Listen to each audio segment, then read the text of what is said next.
Today's speaker that's joining us today is Deroy Murdock, who I think some of you already told me you recognize from appearances on Fox News. I would also recommend reading some of his material because I've been reading him for quite a few years, and he's very gifted with the pen. Today's event is actually sponsored by two organizations that I'm a part of, which one is the Federalist Society, which I've been chapter president of, and the other one is the Black Law Students Association. So I think it's the first time I've co-sponsored an event where I'm a dues-paying member of both organizations. The Federalist Society is a nonpartisan, conservative, and libertarian organization dedicated to freedom, federalism, and judicial restraint. The Federalist Society seeks to educate the legal community through its programs and publications about how limited constitutional government based on the rule of law can have a positive effect on law and public policy. The Black Law Students Association, I'm sure you're aware, the president is Antoine Gavins. You probably see him around as much as you see me, so I'd like to thank Antoine for signing on to the event. In a lot of schools, to be honest, the Federalist Society doesn't really have a good relationship with a lot of the minority organizations, partially because a lot of times the groups feel that Federalist Society could be synonymous with a more racist tone, and a lot of that is pushed by professors in a lot of the schools. And at the same time, I think that some of the chapter presidents haven't done the best job, and I'm a regional coordinator, haven't done the best job at reaching out to other groups. So I think it's better when we build bridges and try to have a dialogue and a good relationship with other organizations. New York commentator Deroy Murdock is a nationally syndicated columnist with the Scripps Howard News Service and a senior fellow with the Atlas Economic Research Foundation, a supporter of about 400 free market think tanks in some 80 countries worldwide. Murdock's column, This Opinion Just In, reaches approximately 400 newspapers across America each week, including the New York Post, the Washington Times, the Boston Herald, and the San Francisco Examiner. He is a frequent guest on CNBC, CNN, C-SPAN, Fox News Channel, MSNBC, and other TV and radio outlets. As a popular public speaker, he has lectured or debated at Boston College, the Cato Institute, the Council on Foreign Relations, Harvard Medical School, the Heritage Foundation, the National Academy of Sciences, Dartmouth, Stanford, and Tulane universities, and various fora from Bogota to Buenos Aires to Budapest. He is a native of Los Angeles, a graduate of Georgetown University, a resident of New York City where he earned his MBA from New York University, and his MBA program included a semester in the Chinese University of Hong Kong. So I'd like everyone to please welcome Deroy Murdock.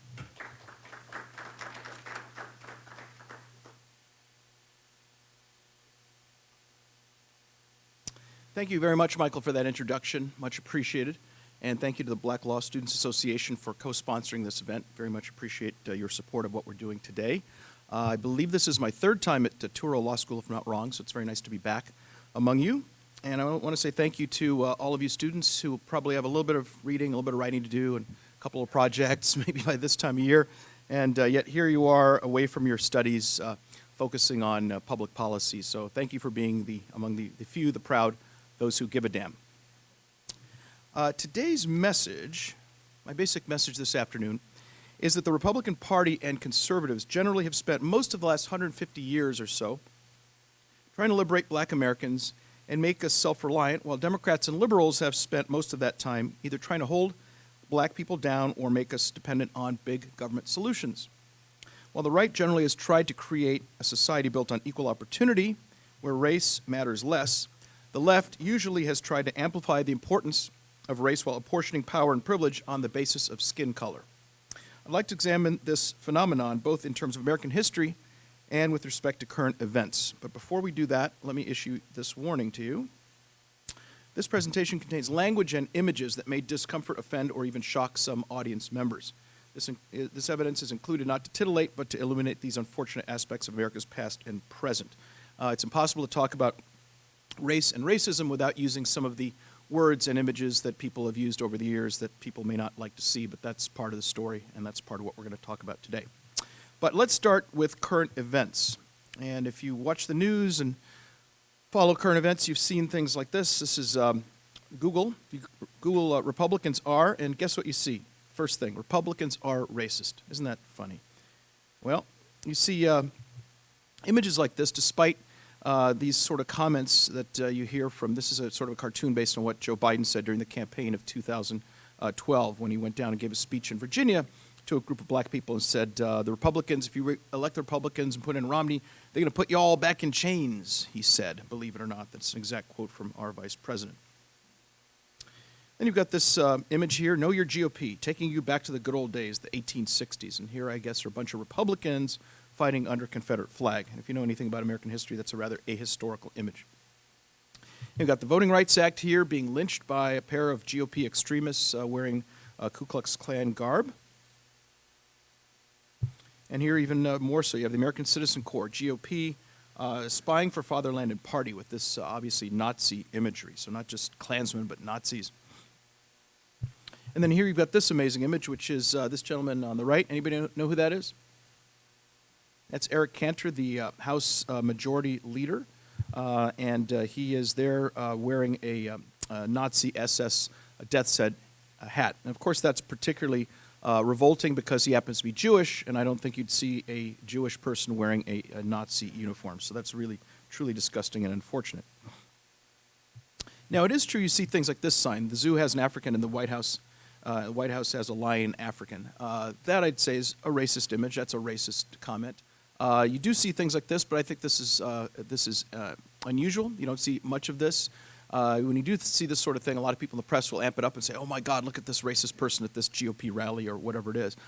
So this thing does exist. It would be inaccurate for me to say that it doesn't, but I think this is unusual. You don't see much of this, and I'm going to focus on the sorts of things that you do see. Now, let's leave the world of current events and go back in time. In fact, let's go way back to 1860. That year, Republican Abraham Lincoln was elected President of the United States. America's first Republican president headed a party that was dedicated to the abolition of slavery. And in fact, President Lincoln signed the Emancipation Proclamation in September 1862. And it read in part, on the first day of January, in the year of our Lord, 1863, all persons held as slaves shall be then, thenceforward, and forever free. By defeating the Confederacy, Lincoln's Republican government assured that slavery would be a thing of the past in the now truly United States of America. But while the South was defeated, Democrats fought to deny the right of just liberated blacks. As the House Republican Policy Committee observed a few years ago, and I quote, Democratic opposition to Republican efforts to protect the civil rights of all Americans lasted not only throughout Reconstruction, but well into the 20th century. In the South, those Democrats who most bitterly opposed equality for blacks founded the Ku Klux Klan, which operated as the party's terrorist wing, unquote. White supremacists worked nightstick in hand with Democrats for decades. September 28, 1868, Democrats in Opelousas, Louisiana, killed nearly 300 blacks who tried to foil an assault on a Republican newspaper editor. October 7, 1868, Republicans criticized the Democrats' national campaign slogan, which was, "This is a white man's country, let white men rule." October 1871, Republican President Ulysses S. Grant dispatched federal troops to quell KKK violence in South Carolina. September 1874, racist white Democrats stormed Louisiana's State House to oust Republican Governor William Kellogg's racially integrated administration. 27 people were killed. Democrats continue to run on a platform of white supremacy and black inferiority. For example, you here see the Democratic Party of Alabama, and their slogan was white supremacy for the right, with this picture of this rooster here. Then you've got this person who's running for office, and he says there are two platforms. Mr. Clymer has a platform for the white man, and Geary has the platform for the Negro, with this sort of caricature of a black man here with the Democrat lampooning the black, pro-black candidate.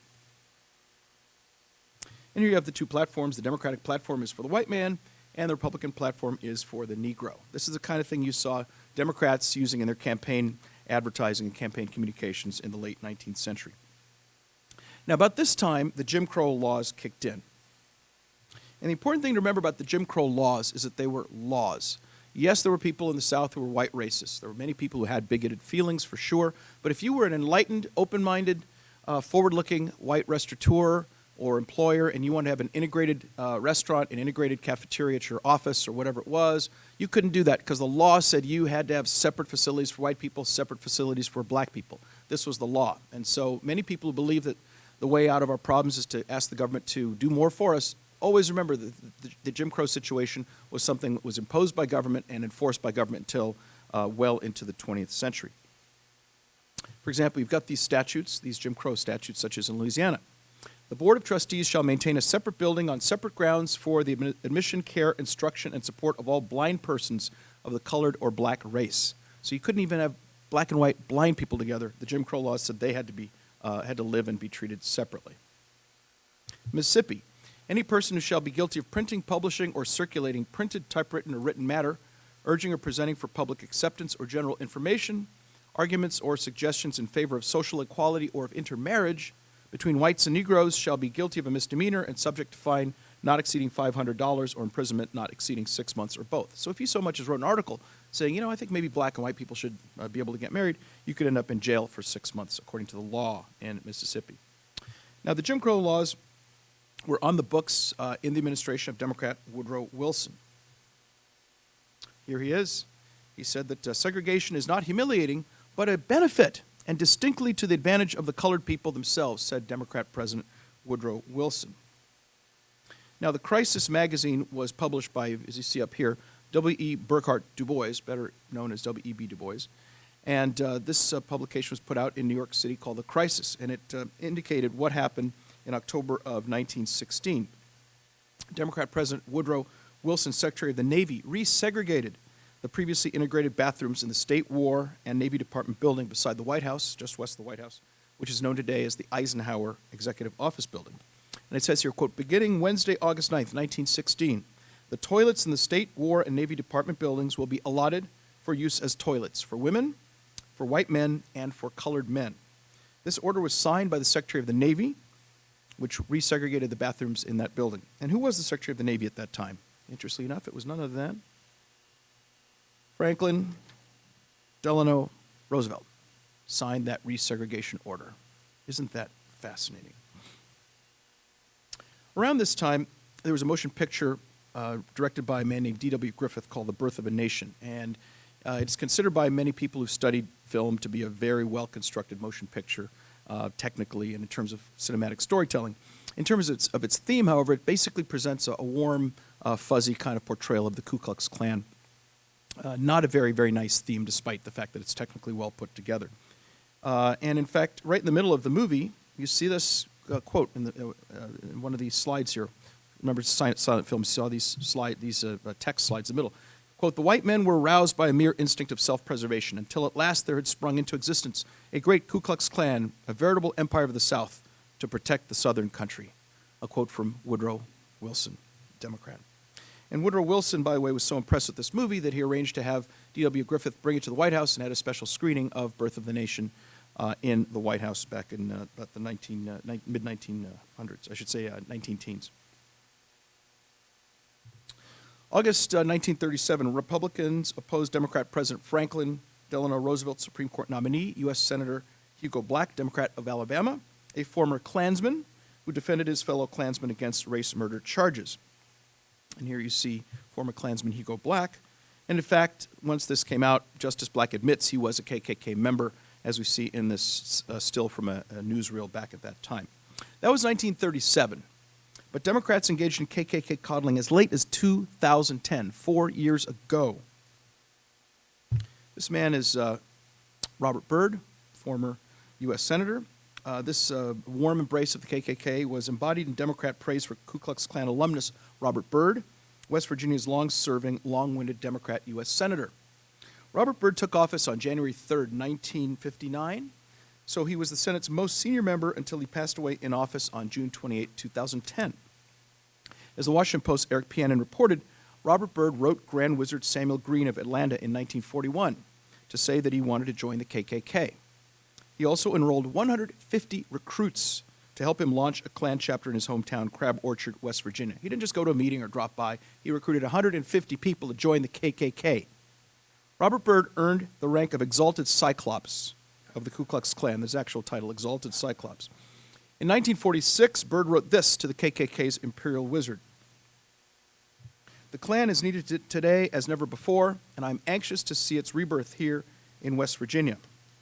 About that time, as President Truman considered integrating the armed forces, Robert Byrd wrote segregationist U.S. Senator Theodore Bilbo, a Democrat, to say that he never would fight in uniform, quote, with a Negro by my side.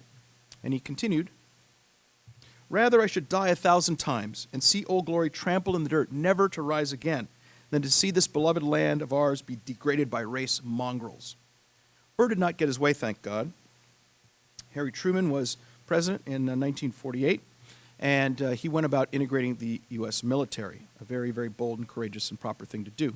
As you see in this headline, President Truman wipes out segregation in armed forces, and this is the executive order which he signed, and it says, it is hereby declared to be the policy of the President that there shall be equality of treatment and opportunity for all persons in the armed services without regard to race, color, religion, or national origin. And with a stroke of the pen, the U.S. military was integrated, and that was the right thing to do.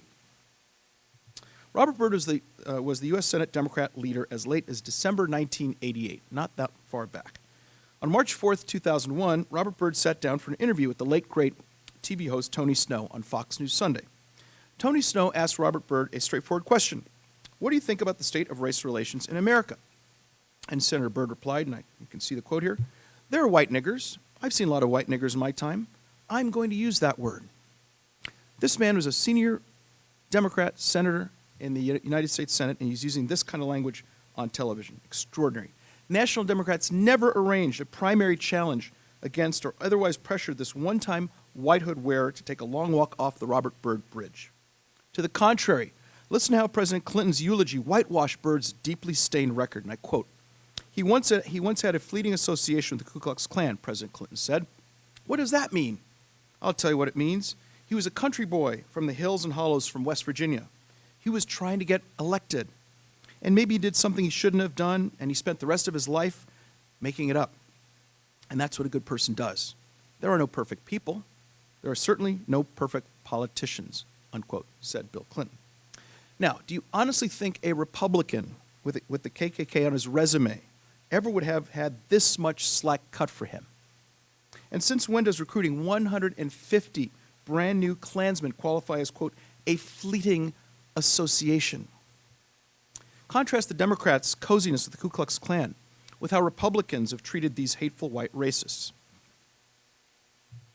When former Klansman David Duke ran for Louisiana governor in 1991 as a Republican, national GOP officials scorned him. Local Republicans endorsed incumbent Democrat Edwin Edwards, despite his colorful record of spectacular corruption. Law enforcement officials once found $100,000 cash in Governor Edwards' home vault. Asked what it was doing there, Edwards told the authorities, I like to gamble. As one Republican-created bumper sticker pleaded, vote for the crook. It's important. Republicans also have supported legislation favorable to blacks, often against intense Democrat headwinds. In 1866, 94% of Republican senators and 96% of GOP House members approved the 14th Amendment, guaranteeing all Americans equal protection under the law. And how did Democrats vote on the 14th Amendment? Every congressional Democrat voted no. It was unanimous. February 28, 1871, the Republican Congress passed the Enforcement Act, giving black voters federal protection. February 8, 1894, Democrat President Grover Cleveland and a Democrat Congress repealed the GOP's Enforcement Act and removed federal protection for black voters.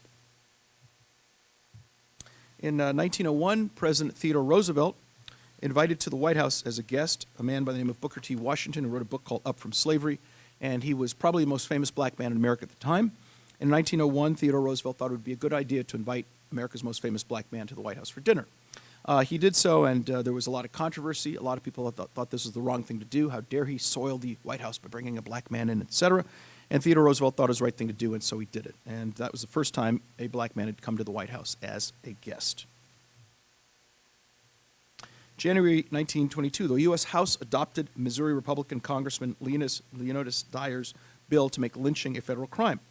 Filibustering Senate Democrats killed that measure, which would have made lynching a federal crime. In 1954, President Eisenhower appoints a Republican as Chief Justice of the U.S. Supreme Court.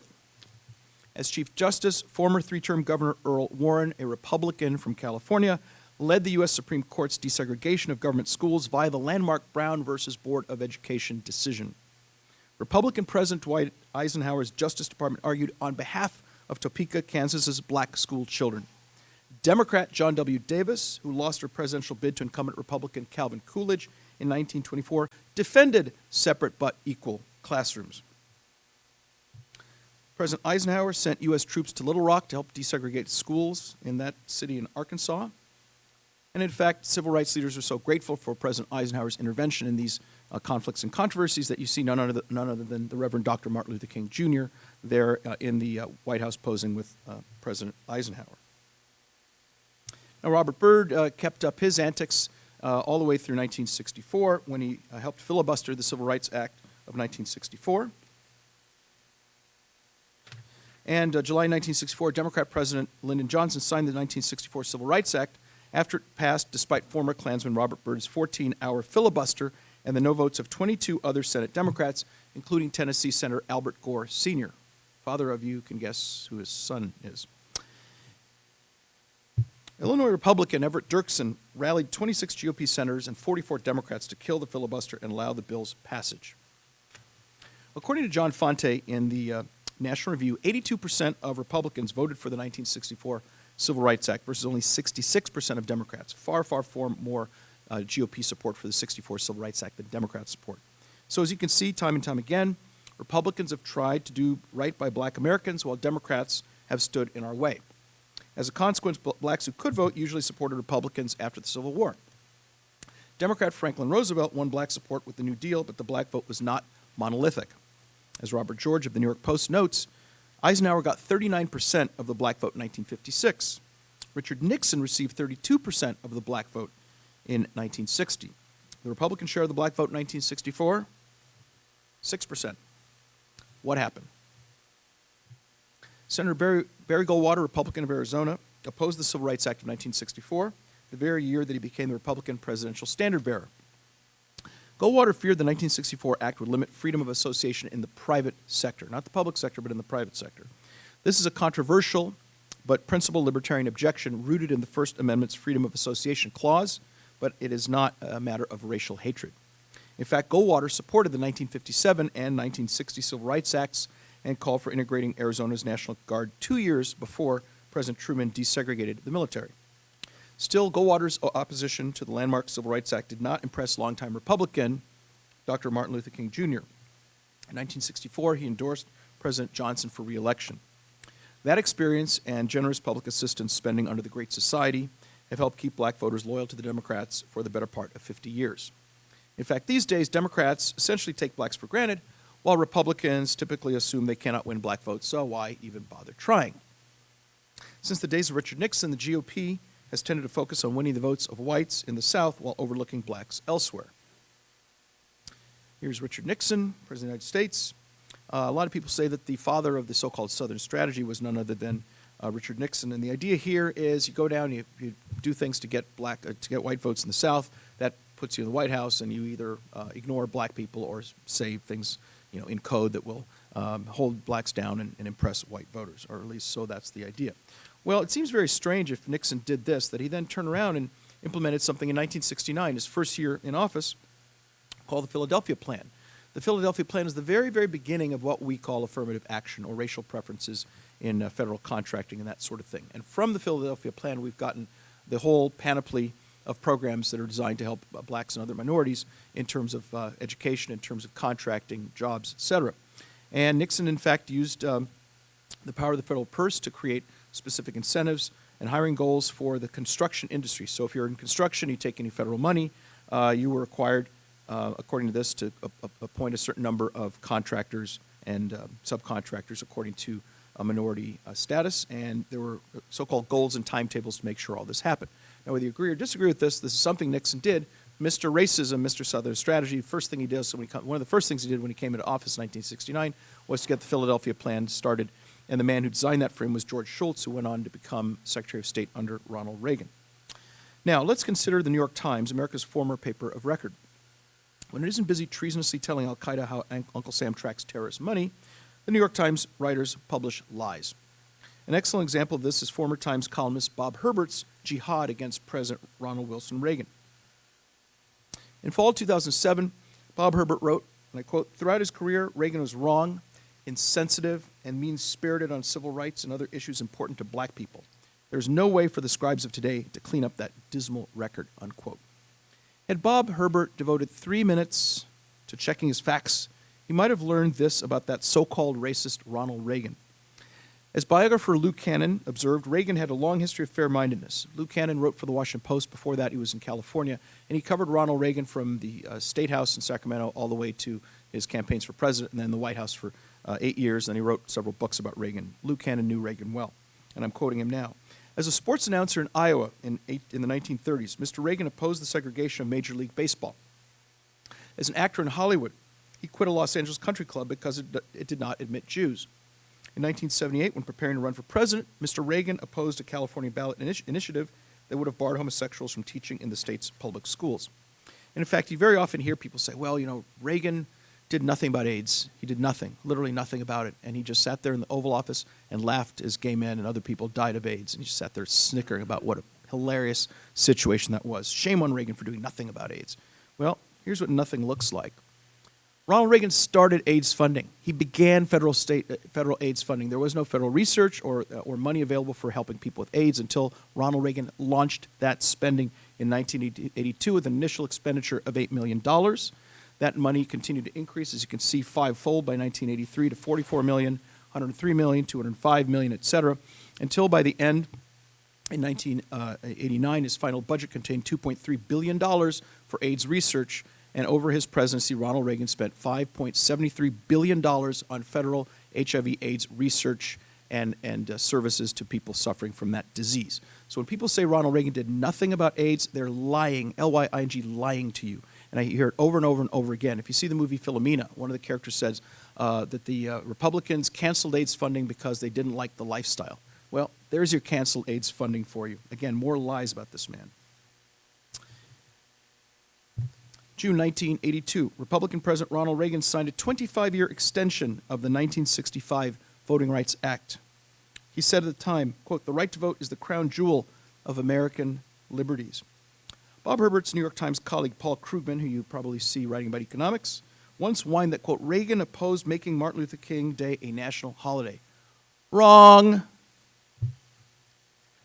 November 2, 1983, President Reagan signed legislation establishing Dr. Martin Luther King Jr.'s birthday as a national holiday, the first such honor for black American. President Reagan named Samuel Pierce, a black man, Secretary of Housing and Urban Development, and made Colin Powell America's first black national security advisor. Here you see Colin Powell continuing on in his career when he's made chairman of the Joint Chiefs of Staff by President George H.W. Bush. President George H.W. Bush also appointed Clarence Thomas to the U.S. Supreme Court. I know there's a lot of controversy and a lot of variety of views about him, but nonetheless a black man appointed by a Republican. And here you see Secretary of State Colin Powell next to George W. Bush. Colin Powell there becoming the first black American, the first black Secretary of State in U.S. history. In first part, and then we also have George W. Bush appointing Condoleezza Rice, America's second consecutive black Secretary of State. In January 2005, former Klansman Robert Byrd and other Senate Democrats stalled Condoleezza Rice's confirmation for a week. Amid unanimous Republican support, Robert Byrd joined 11 other Democrats and Vermont independent James Jeffords in opposing Rice.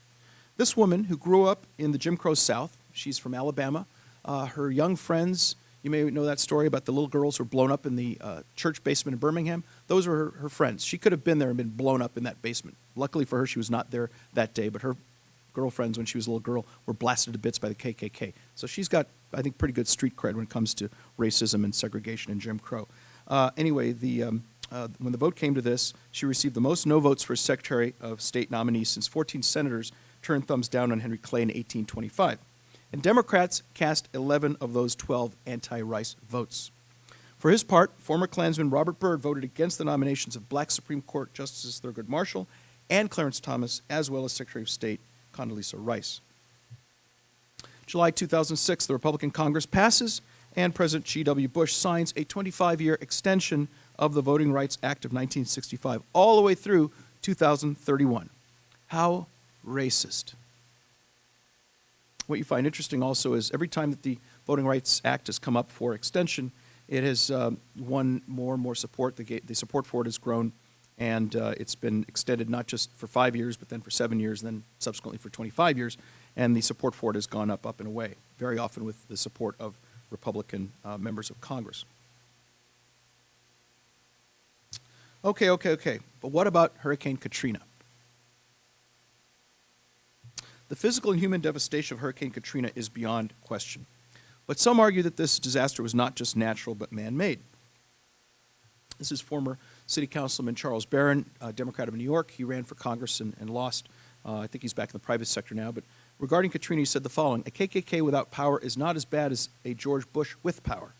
What he did in New Orleans, I mean, that's worse than what Bill Connor did in his entire career as a racist in the South. Look at these neighborhoods before Katrina hit. Bush made that community what it is. Katrina did the rest in partnership with Bush to deliver the final blow. And the idea here was that Katrina was something that Republicans prayed for, which is Mother Nature coming in and wiping out black people. What could be better than that? This is the theory you hear from people like Charles Barron. Well, let's take a look at what things look like in New Orleans at the time that Katrina took place. Well, you had, among other things, you had the buses that could have taken people to safety. These were under the control of Mayor Raymond Nagin. As you may know, Mayor Nagin was convicted of, I think it was about 19 or 20 charges of corruption about 3 or 4 weeks ago. He's going to be spending some time in jail. He should have had these buses mobilized to take people out of New Orleans and take them to higher ground.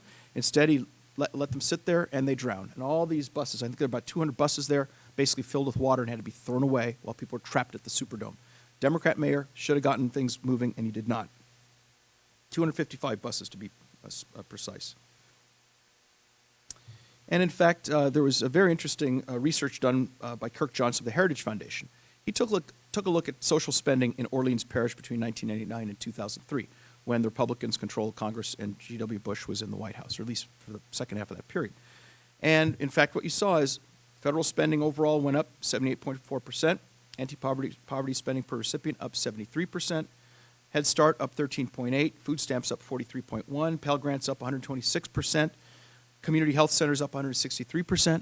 So this is the pattern, this is the neglect, this is the callousness that you saw on the part of Republicans. Tremendous social spending in Orleans Parish pre-Katrina.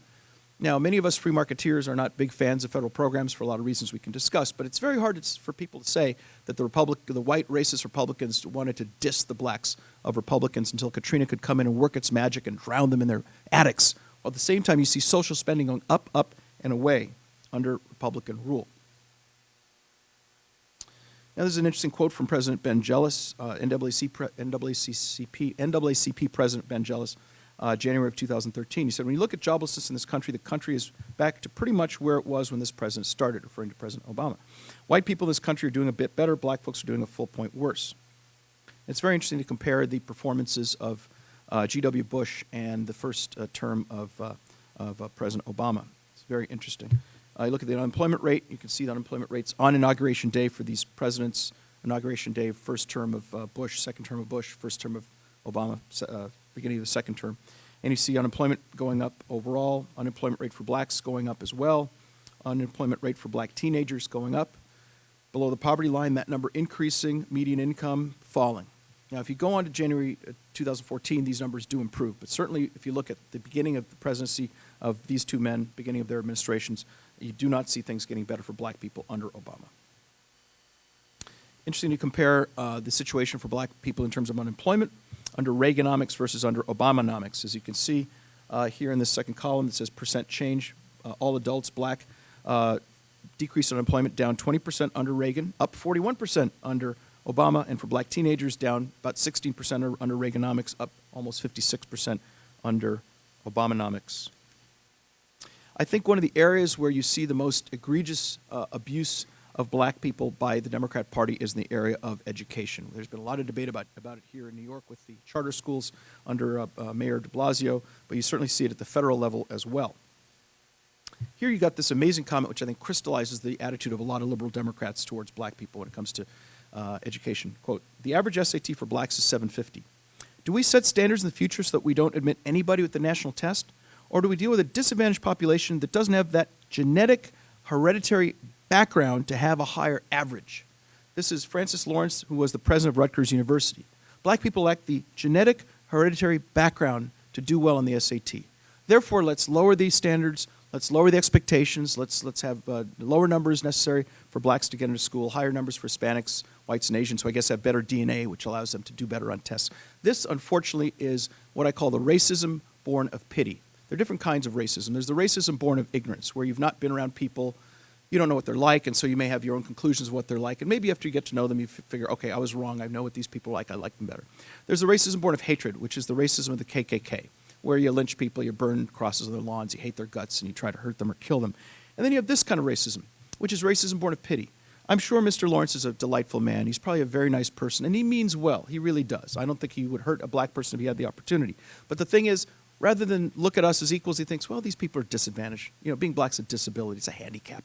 So let's see what we can do to help these people out who are kind of in, occupy mental wheelchairs. And I think you see this kind of racism much more pervasive in the United States with much more of an opportunity to do damage to people. You saw it just about a year ago when NBC did a very good story on the No Child Left Behind standards, what various school districts had to do in order to satisfy certain requirements under No Child Left Behind. And so, for example, in D.C., in order to be proficient in reading, if you're white, you need to have a 94% score on a test. If you're Hispanic, 73%. If you're black, you're declared proficient if you have 70% on your test. How about that? That's a little racist, don't you think? And in Florida, percentage of students scoring satisfactory and above in reading, you got to have an 85% if you're white, 77 if you're Hispanic, 69 if you're black. And here in New York, the target scores on the state's performance index for grades 3 through 8 for English language arts. If you're white, you need to get 180 to be declared proficient, 163 if you're Hispanic, 162 if you're black. Again, this is racism born of pity. Those poor dumb blacks, they just can't learn, so let's just lower the standards for them. This is George Wallace, former governor of Alabama, standing at the schoolhouse door, when he didn't want to see schools integrated there. He did this a number of times. And I think you see this going on in Washington, D.C. today. This is what you see in the Washington, D.C. school district when Obama came to town. Per pupil expenditures, $10,591 is the U.S. average. If the United States were treated as a state, it would be number 24 in terms of its per pupil spending. In terms of grade 4 reading, the USA overall would rank number 26. And in terms of 8th grade reading, it would rank number 29. Look at the D.C. school system, the government schools in Washington, D.C. Per pupil expenditure, $19,700. National rank number one in spending per pupil. No state spends more money per pupil than Washington, D.C. does, almost $20,000. When it comes to grade 4 reading, they're ranked 51 under every single state. So it's number 1 in spending, number 51 in grade 4 reading, and number 51 in grade 8 reading.